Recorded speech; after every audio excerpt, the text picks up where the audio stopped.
सत साहिब सतगुरुदेव की जय। बंदी छोड़ कबीर साहिब जी की जय। बंदी छोड़ गरीबदास जी महाराज जी की जय। स्वामी राम देवानंद जी गुरु महाराज जी की जय हो।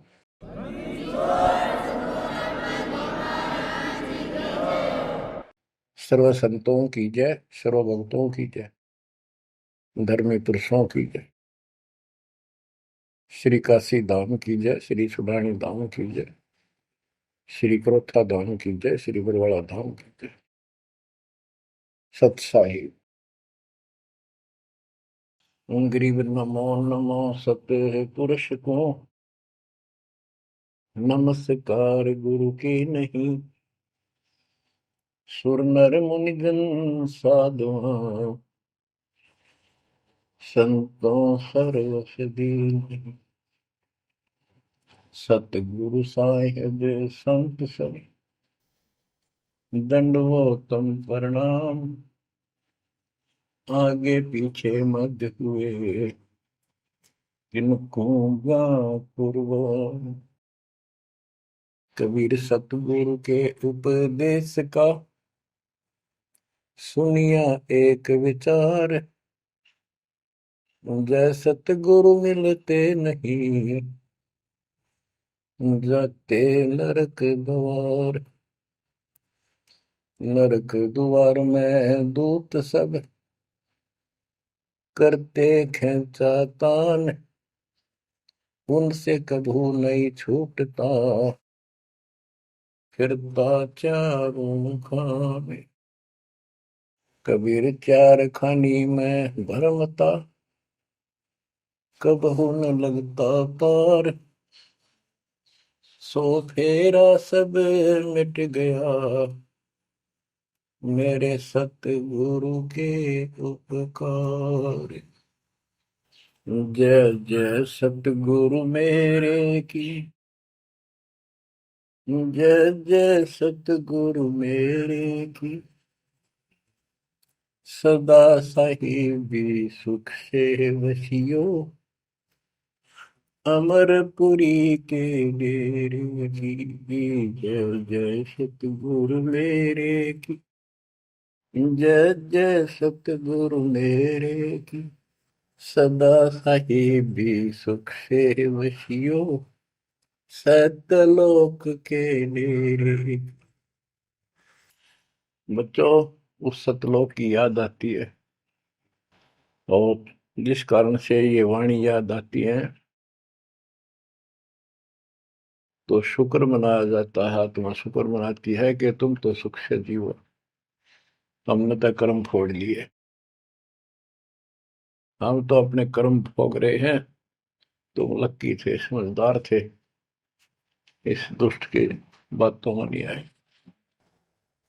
निर्विकार निर्भय तू ही, और सकल वैमान। जी साधो और सकल वैमान।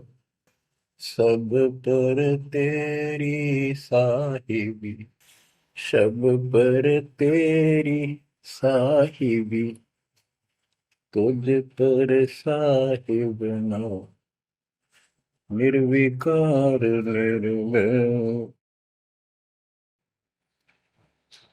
आप अमर कथा सुन रहे हो, सत्यनारायण कथा सुन रहे हो, और आप कहीं भी बैठे हो, दाता ने कैसी दया कर दी।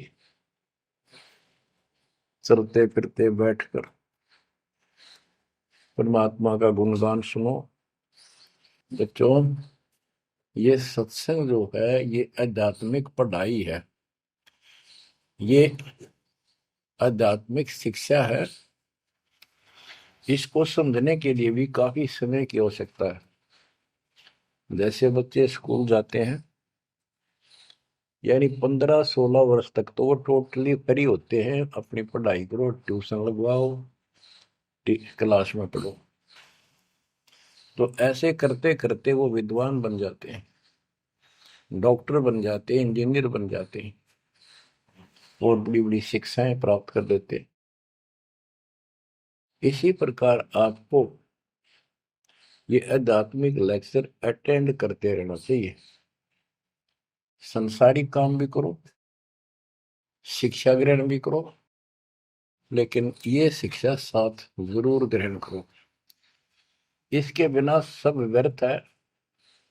वो तो सिर्फ पेट के लिए, रोजी रोटी के लिए जो भी कर्म हम करते हैं सब रोजी रोजगार के लिए होता है, और वो रोजगार हम करते करते नुकसान हो जाता है।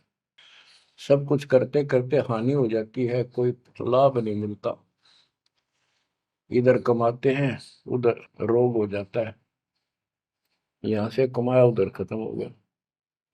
तो परमात्मा के चरणों में आने के बाद, इसकी शरण में जाने के बाद, तो ये इस तरह के कष्टों को कम कर देगा।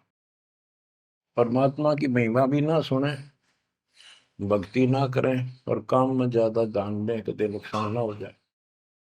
और वो करते करते हो जाता है, फिर घर के रहते ना गांठ के। इसलिए काम अवश्य करो, पर इसमें नागा ना करो। परमात्मा की महिमा अवश्य सुनो, और भक्ति डेली करो, सुबह दोपहर शाम के परमात्मा की स्तुति। आजकल तो अनपढ़ भी कर सकते हैं, मोबाइल घर घर है, उसमें लगाओ आरती, सुबह दोपहर शाम की, आराम से सुनो, काम भी करते रहो। खाना बना रहे हो, आरती चल रही है, बहुत बढ़िया, ध्यान आरती में रहेगा।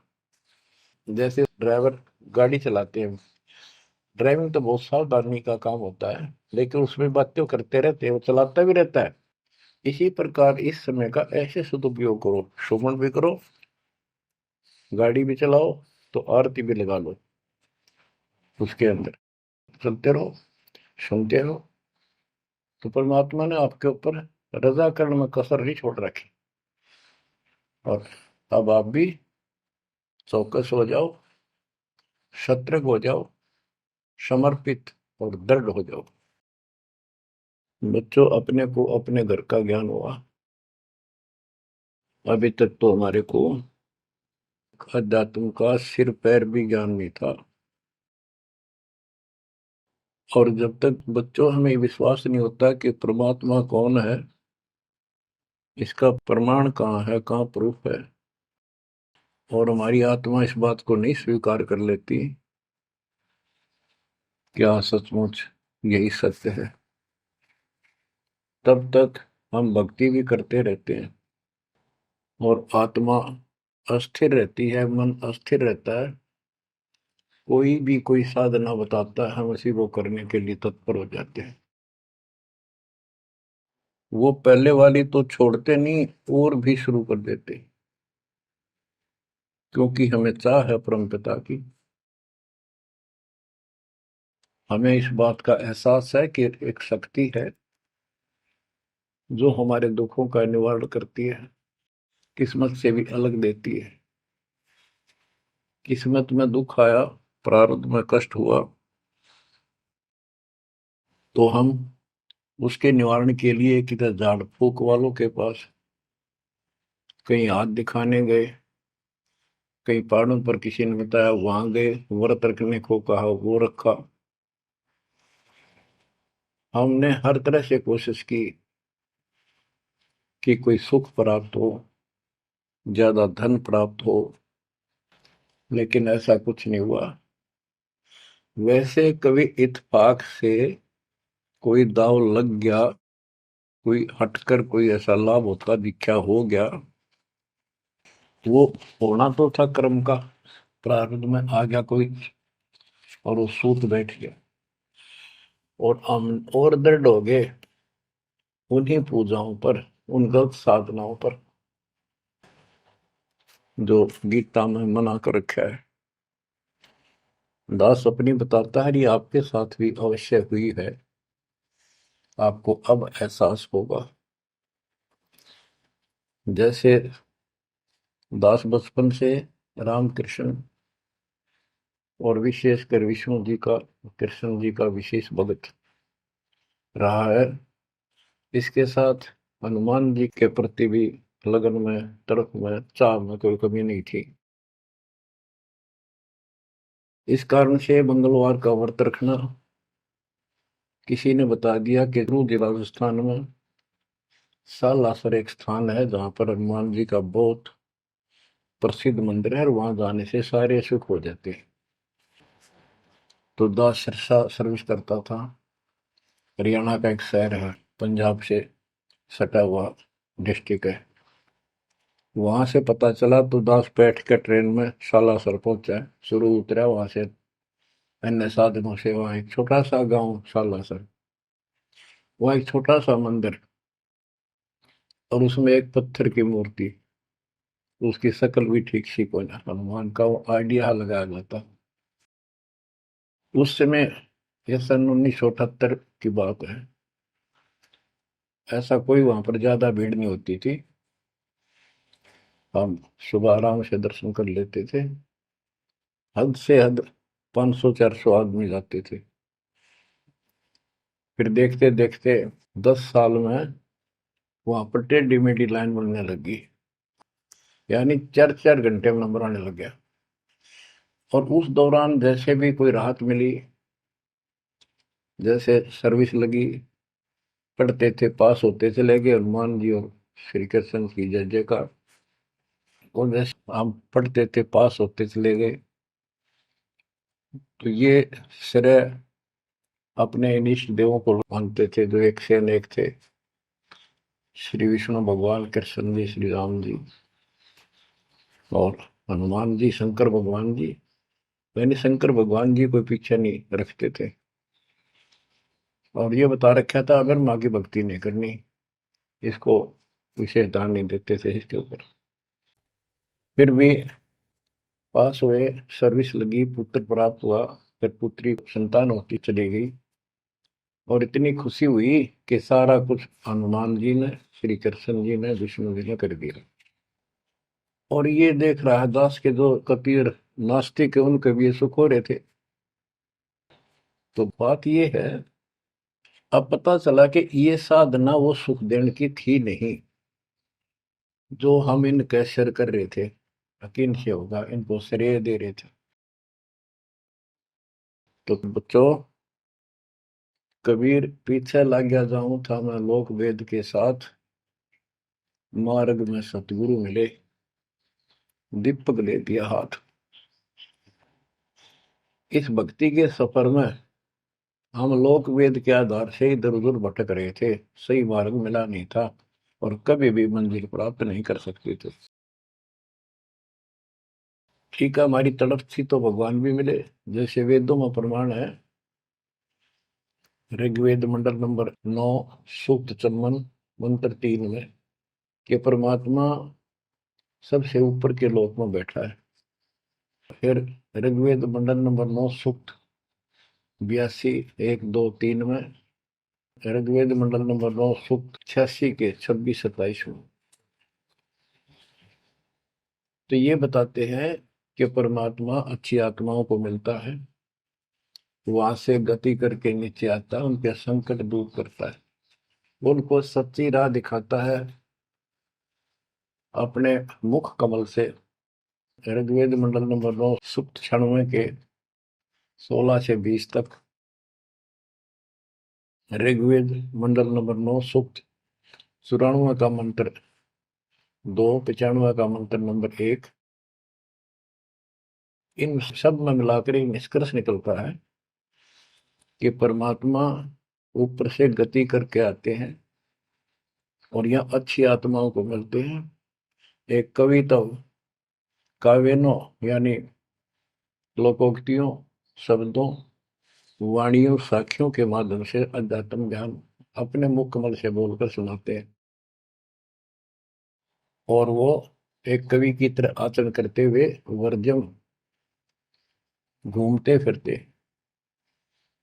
और अपने मुख कमल से वाणी बोल करके भक्ति की प्रेरणा करते हैं और गुप्त भक्ति के, परमात्मा की साधना के गुप्त मंत्रों को आविष्कार करते हैं, मंत्रों का आविष्कार करते हैं। जैसे गरीबदास जी ने बताया है, कबीर साहब बताते हैं, गरीब सोहम शब्द हम जग में लाए, सार शब्द हमने गुप्त छिपाए।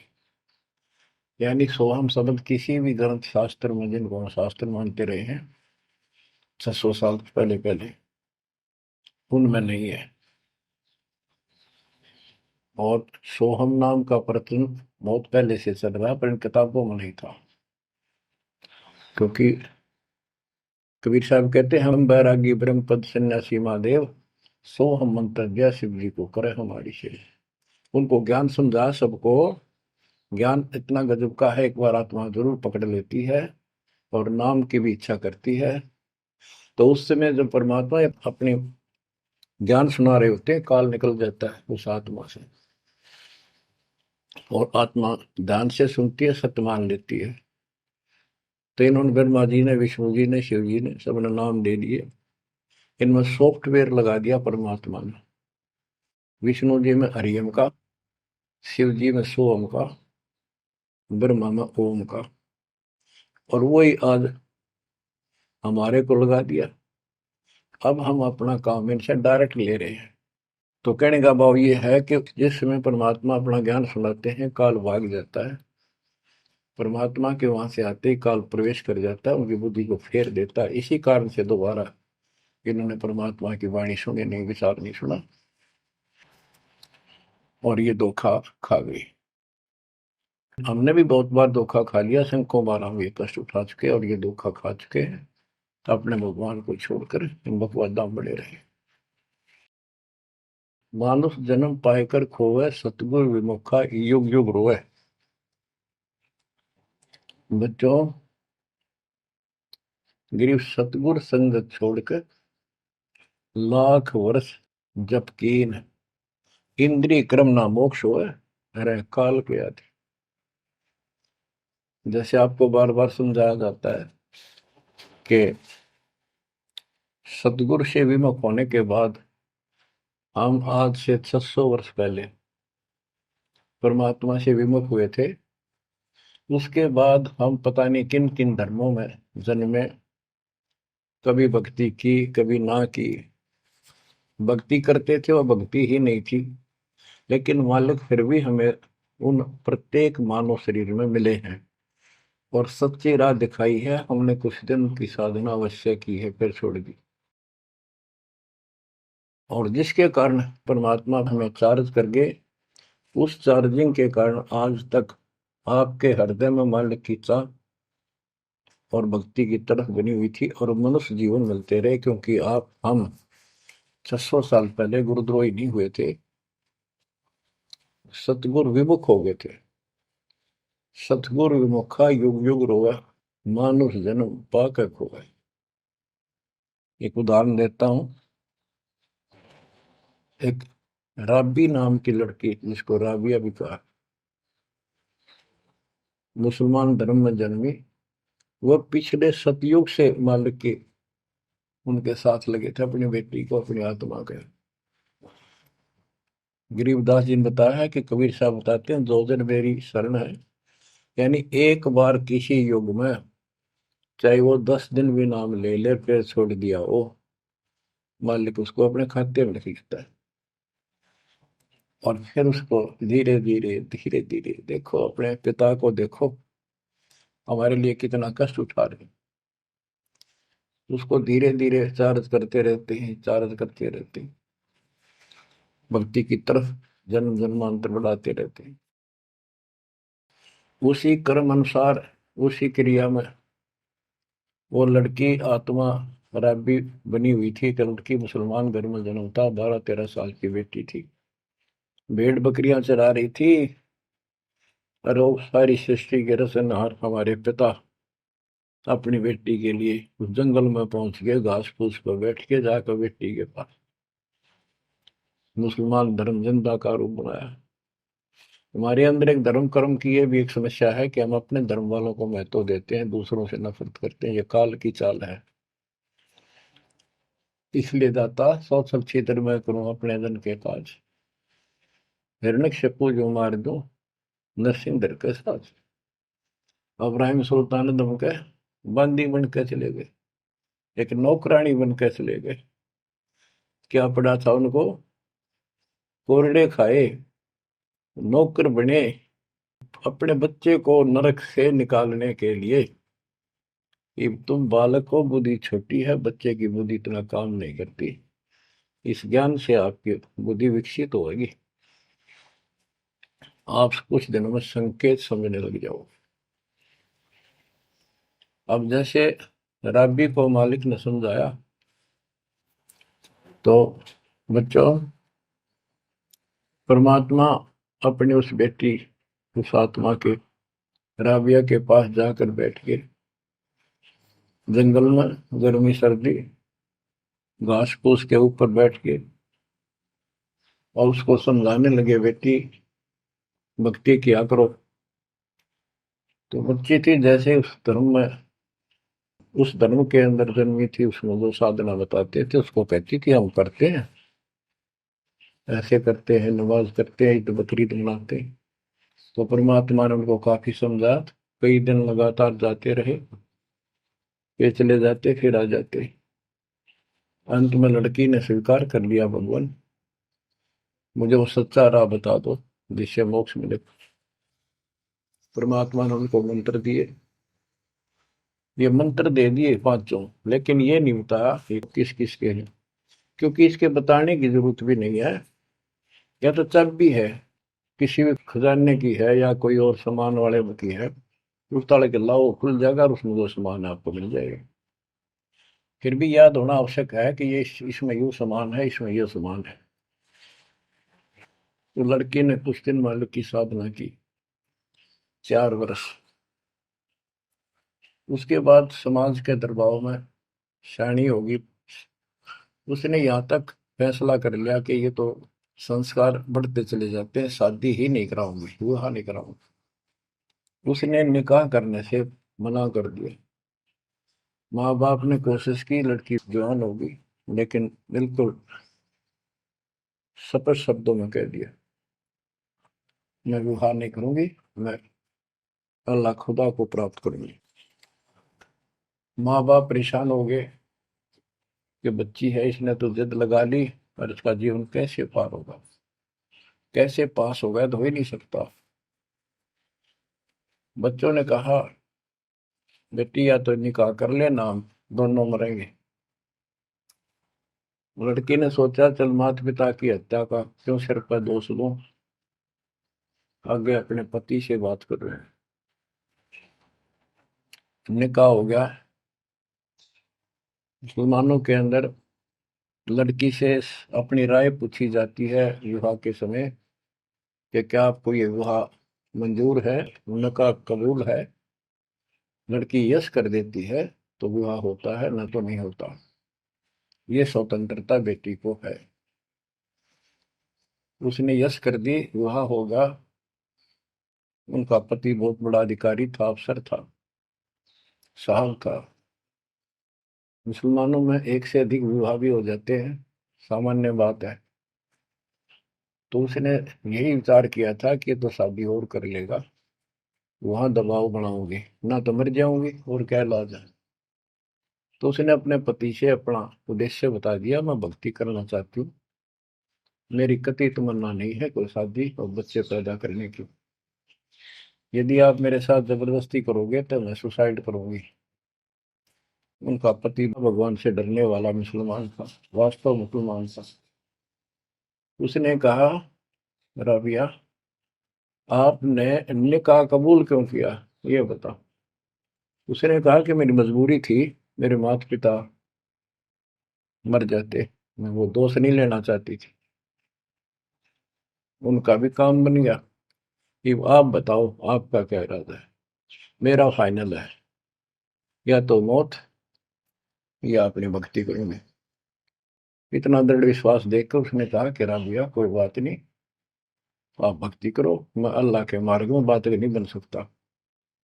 मैं भी भगवान से डरने वाला हूँ, लेकिन जैसे आपकी लोक लाज के कारण आपके पिता की समस्या प्रबल थी, इसी प्रकार समाज हमारा भी है, लोक लाज हमें भी है। आप मेरी दृष्टि में, मेरी तरफ से तो मेरी सिस्टर होगी, समाज की दृष्टि में मेरी वाइफ बन के रहना होगा। वो बोली मुझे मंजूर है। उसके लिए अलग व्यवस्था कर दी, अपनी भक्ति कर, किसी चीज की कमी नहीं आने देंगे। उसने अपनी और शादियां कर ली।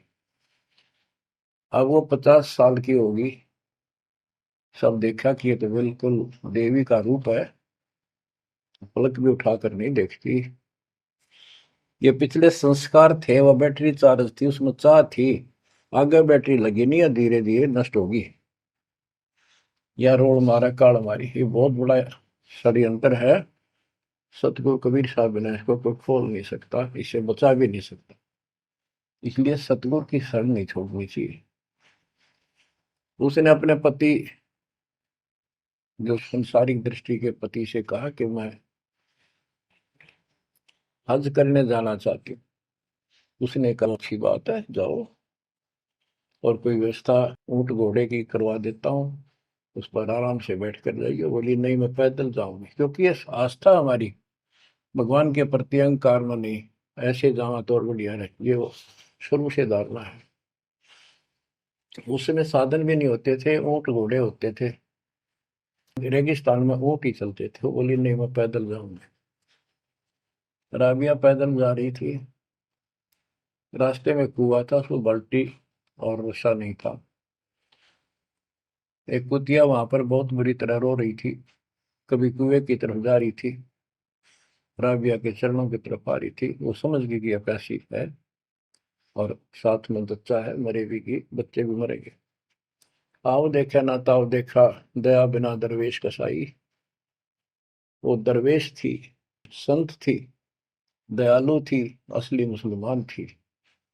उसने अपने बाल पाड़े सिर के, रस्सी बनाई लंबी, वो 100 फुट नीचे पानी होता था, और फिर अपने कपड़े निकाल कर शरीर के, उसके बांध कर नीचे भिगो कर बाहर टपकाए।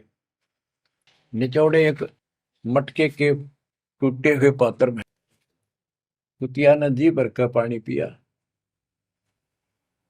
और लड़की ने अपने जो सिर के बाल पड़े, थोड़ा बहुत खून निकला था, रक्त, ब्लड को साफ किया, कपड़े पहन लिए,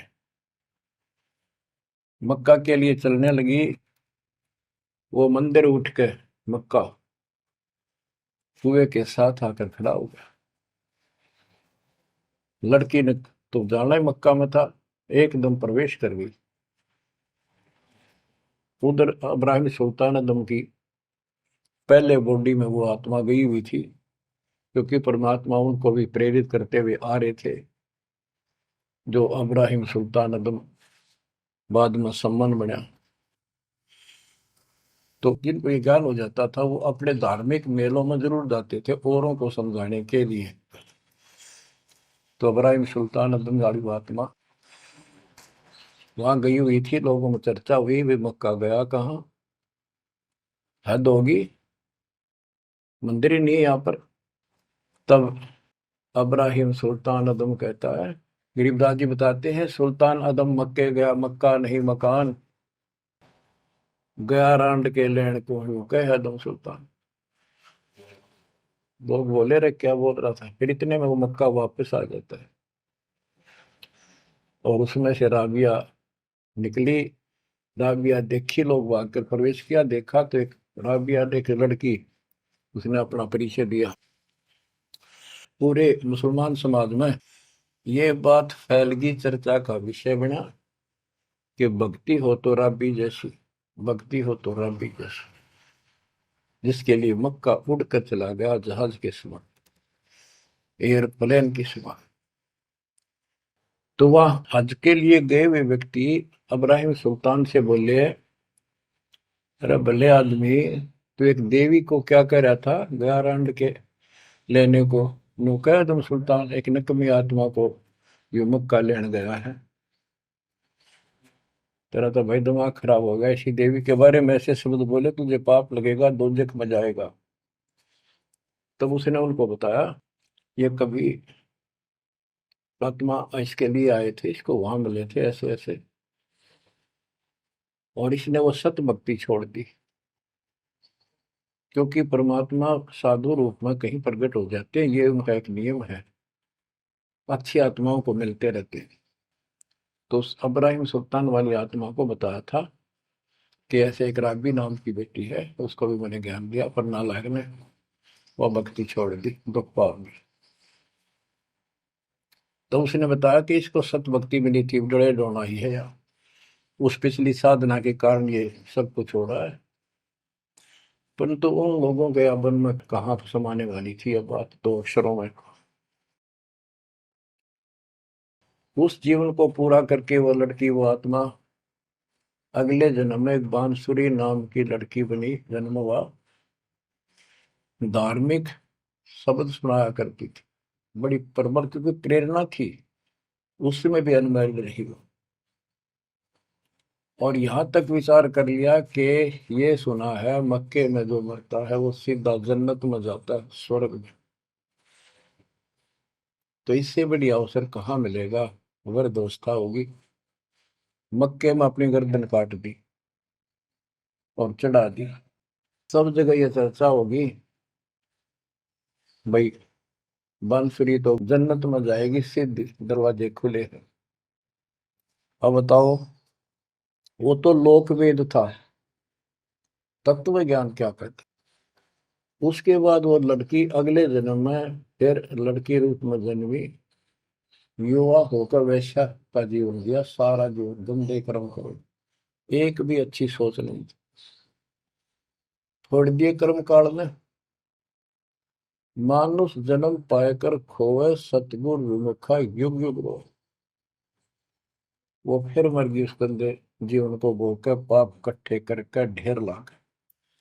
उस 3-4 साल की साधना से उसको मनुष्य शरीर मिलते रहे। उस दौरान परमात्मा ने कोशिश की, लेकिन वो रंग में रंग चुकी थी। बांसुरी वाले में खुद गायक बन गई, लोग प्रशंसक हो गए, बड़े बड़ी अल्लाह का ज्ञान सुनाती है। और वैसा बनने के बाद उसी कर्म वैसे फूट लिए, अच्छे बात समझ में नहीं आई। वो फिर मृत्यु को प्राप्त हुई, वैसा का जीवन, गणका का जीवन भोग कर फिर वो शेख तकी नाम के एक धार्मिक मुसलमान पीर के घर जन्म लिया बेटी के रूप। 11 वर्ष की, 12 वर्ष की आयु पूरी करके वो मर गई, समय संस्कार पूरा हुआ। परमात्मा कहते हैं, सो चल छिदर मैं करूं अपने जन के काज, उस आत्मा को फिर अपने चरणों में लेना था, अपनी प्यारी आत्मा। जो जन मेरी शरण है ताका हूं मैं दास, केल के लाग्या करूं जब लग धरती आकाश। तो कारण बनाया, शेख तकी के मन में ये धारणा पैदा की कि राजा सिकंदर लोदी से, जो उसका धार्मिक पीर था शेख तकी, उसने कहा कि आप कहते हो इसने, कबीर ने रामानंद जी को जीवित कर दिया, गर्दन काट दी थी आपने, और आपका जलन का रोग ठीक कर दिया, कमाल जिंदा कर दिया। वो तो वैसे उसमें सदमे में था, वो ऐसे वैसे हो जाता, इत्तेफाक उसको जीवित होना था, इसका कबीर का नाम बन गया। जब जानू मैं इसको, मेरी बेटी को जिंदा कर दे जो कब्र में दबी हुई है, 15-20 दिन हो गए। तो कबीर साहब से कहा गया, कबीर साहब ने कहा कि आसपास के लोगों को बता दो कि आ जाओ, एक कमाल होगा। उस शेख तकीर ने ढिंढोरा पिटवा दिया कि इसकी बेइज्जती हो तो छक्का हुआ है, मूर्ख बना रहा। उधर कबीर साहब ने कह दिया कि भाई खूब बुला लो, आस पास जितने बुला सकते हो, सबके सामने देखते हैं परमात्मा की क्या रजा होती है। हजारों व्यक्तियों के सामने कबीर साहब ने कहा, एक शेख तकी की बेटी जीवित हो जा। कब्र फुलवा दी, उसमें 100 पड़ा था। कहा एक शेख तकी की बेटी जीवित हो जा, लड़की नहीं जीवित हुई। फिर दोबारा कहा, फिर भी जीवित नहीं हुई। शेख तकी नाचन लग गया, खुल गई पोल डोंगी की। देखो ये बकवास करता था, सुन लो भाई, है डोंगी पाखंडी झूठा। तो परमात्मा ने कहा कि शेख तकी तू कोशिश कर ले। तो और दूसरे बोले, जी ये कुछ करने जोगा होता था, अपनी बेटी ने कौन मिट्टी में दाबा है, आप पर दया करो। तब कहा है कबीर की बेटी, जीवित हो और बाहर आ बेटा। इतना ही कहना था। सारा शरीर में कंपन हुई, डेड बॉडी जीवित होगी और उठ के बेटी बाहर आ गई। मालिक के चरणों में मस्तक टेका। 1.5 घंटा तक अपनी पिछली गलतियां और कबीर भगवान की समर्थता सबके सामने बताई और कहा कि ऐसे ऐसे मुझे ये भगवान मिले थे अल्लाह। ये खुद अल्लाह अकबर हैं, पूरी सृष्टि के रचने वाले, सबके दुख दूर करने वाले। मेरे कर्म फूट गए, मैं इनको छोड़कर ऐसे ऐसे गंदे जीवन जी के मैं आज फिर इनकी कृपा हुई, मैं कोई मनुष्य जीवन शेष नहीं था। पशु पक्षी बनने वाली लाइन में खड़ी थी। ये परमात्मा वहां पहुंचे और धर्मराज के दरबार से मैं मुझे पेश किया, वहां से मेरे कागज निकाल दिए और मुझे साथ लेकर यहाँ के छोड़ा है। बोलो सतगुरु देव की जय हो, बंदी छोड़ कबीर साहिब की जय हो।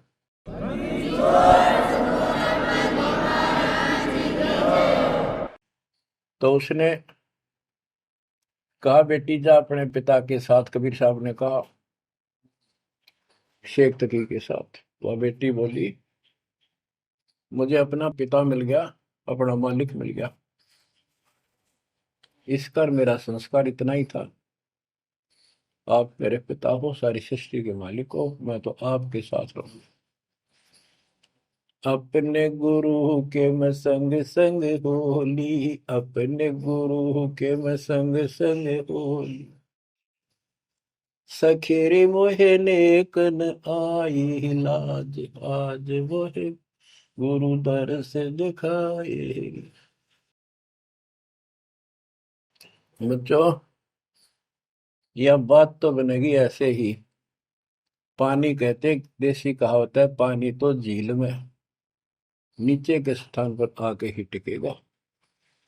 वैसे पलट में कितना ऊंचा चढ़ जाए लेकिन टिकेगा वहीं आके। मन का तूफान बकवादों का, कहीं धक्के खा लो, आके बात बनेगी सतगुरु शरण।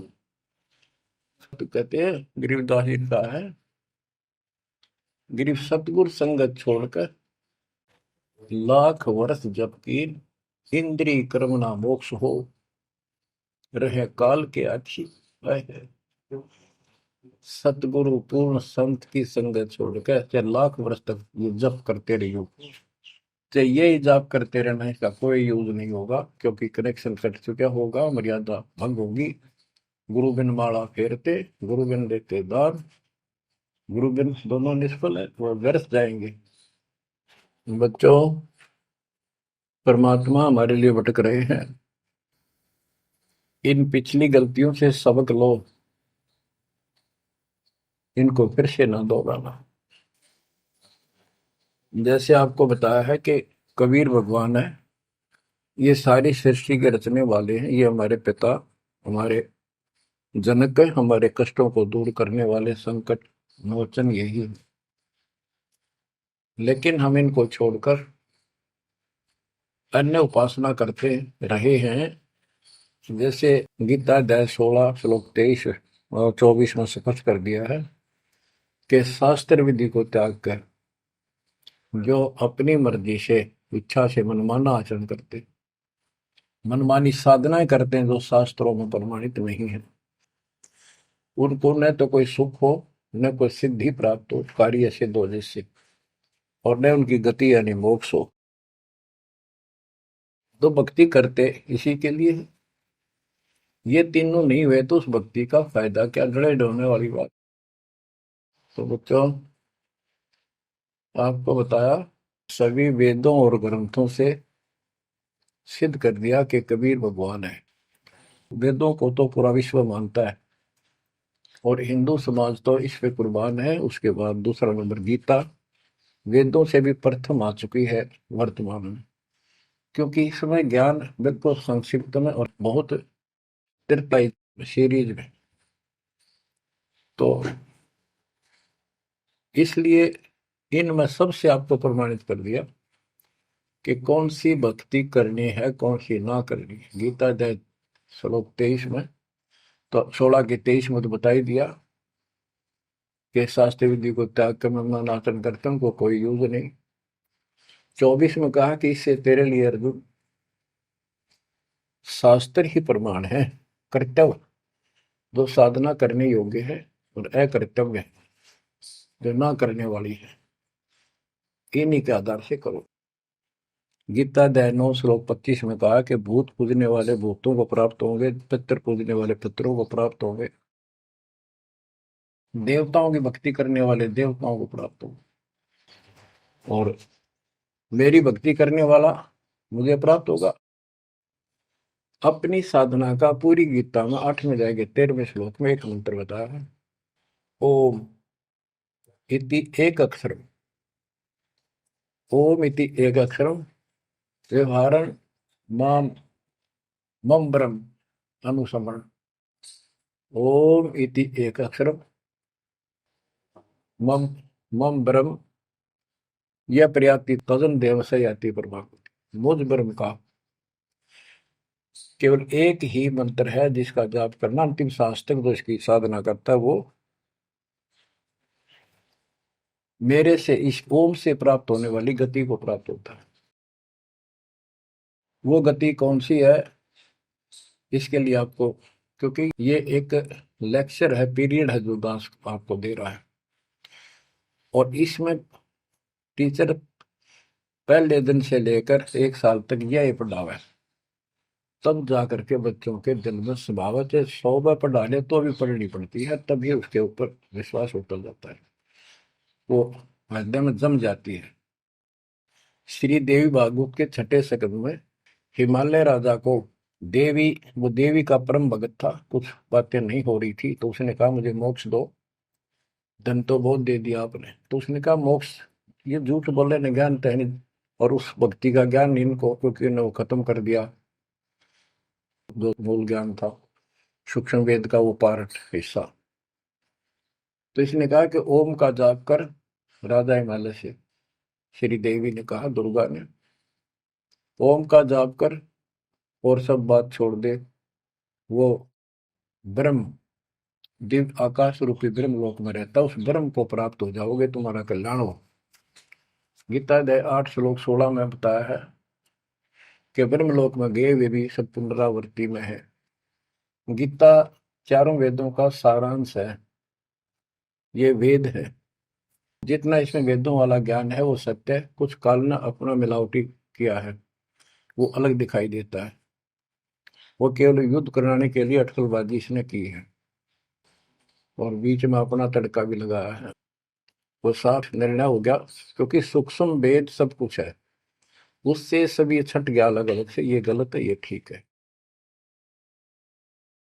तो ब्रह्म लोक में गए वे भी पुनरावृत्ति में पुनर्जन्म होता है। गीता अध्याय 4 श्लोक 5 में इसने स्पष्ट कर दिया, अर्जुन तेरे मेरे बहुत जन्म हो चुके हैं, तू नहीं जानता नहीं है।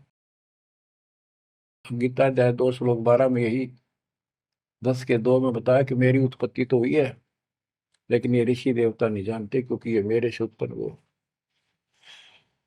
फिर उस ज्ञान को, जैसे जहां से शुरुआत हुई थी कि परमात्मा सतलोक से सबसे ऊपर के लोक में रहता, वहां से चलकर गति करके आता है, अपना सच्चा ज्ञातम ज्ञान खुद बोलकर बताता है। गीता अध्याय 4 श्लोक 32 में, ये कोड वर्डों में है गीता ज्यादातर, उसमें बताया कि जो ज्ञान ब्रह्मणे मुखे सचिदानंद घन ब्रह्म ने अपने मुख कमल से बोली वाणी में बोला है, उस वाणी में विस्तार के साथ लिखा है, उससे ये पूर्ण मोक्ष होगा, फिर कभी जन्म मरण नहीं होता। उसके बारे में चौथे अध्याय के 34वें श्लोक में कहा है कि उस ज्ञान को तत्वदर्शी संतों के पास जाकर समझ, उनको दंडवत प्रणाम करने से, कपट छोड़कर उनकी सेवा करने से वो तत्वदर्शी संत जो तत्व ज्ञान का उपदेश करेंगे। गीता अध्याय 15 श्लोक 1 में स्पष्ट कर दिया है, जो इस उल्टे लटके हुए संसार रूपी वृक्ष की के सभी विभाग का नारा नारा ज्ञान बता देता, सभी विभागों का पार्षद सवेदवित वो वेद के तात्पर्य को जानने वाला है। गीता अध्याय 15 श्लोक 4 में कहा है कि उस तत्व ज्ञान के प्राप्त होने के पश्चात उस तत्व ज्ञान रूपी शस्त्र से इस अज्ञान को काट कर, यानी तत्व ज्ञान को ठीक से समझकर उसके पश्चात परमेश्वर के उस परम पद की खोज करनी चाहिए, जहां जाने के बाद साधक फिर लौटकर संसार में कभी नहीं आते। और उसी की भक्ति करो जिसने सारे संसार रूपी वृक्ष को बनाया है, सृष्टि रची है। बच्चों, ये है वो तत्व ज्ञान, ये है वो मूल ज्ञान, सार ज्ञान निष्कर्ष निकाल के रख दिया गया है। अब गीता बोलने वाले ने कहा है कि उस तत्व ज्ञान के अंदर सब कुछ निष्कर्ष है, उसको समझो। यही कुरान शरीफ के अंदर, कुरान मजीद के अंदर सूरत फुरकानी 25 आयत 52 से 59 में यही स्पष्ट किया है। वो कबीर नाम का परमात्मा है जिसने सारी सृष्टि रची, जिसने सब आपको संतान माता पिता का रूप दिया, सबके कर्मों को वो काटने वाला है, सबके कर्मों को ठीक से जानता है। 6 दिन में सृष्टि रच के जो 7वें दिन तक प्रजा विराजा, उसकी खबर किसी बाखबर से पूछो। गरीबदास जी कहते वेद कतेब एक है भाई, और वेद कतेब का ज्ञान है दूर, वो संतों का मार्ग दूर। ये अधूरा ज्ञान है, जब इसमें स्पष्ट है ही नहीं, जब ये कह दिया कोई और बताओगा तो वो और अब आपके सामने है, आपको प्राप्त हो चुका है। अब भी बच्चों नहीं समझोगे तो कौन सी विधि अपनाएं जो आपकी आंखें खोले। कबीर द्वार धनी के पड़ा रहे, धक्के धनी के खावे, 100 काल जो ही पर द्वार छोड़ नहीं जावे। अब आपने इतना करना है, इस ज्ञान को समझकर मालिक से दूर ना होना, सतगुरु विमुखा मत हो जाना। इसमें आपको अच्छा लगे चाहे कोई कष्ट लगे, वो कष्ट भी गॉड गिफ्ट होगी। हो सकता है पता नहीं कौन सा पहाड़ सा कष्ट आपका हल्के में टल रहा हो, पर जल्दी ना करया करो। और तो धरती पर कहीं जा रही हो तुम्हें कभी राहत नहीं मिलेगी। तो बच्चों, मानत ना मन मोरा साधो, मानत ना मन मोरा रे, बार बार मैं ये समझाऊं जग में जीवन थोड़ा रे, बार बार मैं ये समझाऊं जग में जीवन थोड़ा है। दुविधा दुर्मति चतुराई में जन्म गया नर तोरा रे, अब भी आने में लो सत्संग में, करो गुरु ज्ञान पर गौरा रे। अब भी आने में लो सत्संग में, करो गुरु ज्ञान पर गौरा रे। शरण पड़े को गुरु संभाले, जाने का बालक भोला रे। कह कबीर तुम चरण चित राखो, जो सोई में डोराए। कह कबीर तुम चरण चित राखो, जो सोई में डोरा रे। मानत ना मन मोरा साधो, मानत ना मन मोरा रे, बार बार मैं ये समझाऊं जग में जीवन थोड़ा रे। बच्चों, जैसे धागा सुई में चिपका रहता है, ऐसे लटके रहियो परमात्मा के दास के चरणों, मोक्ष मिलेगा सत्साहिब।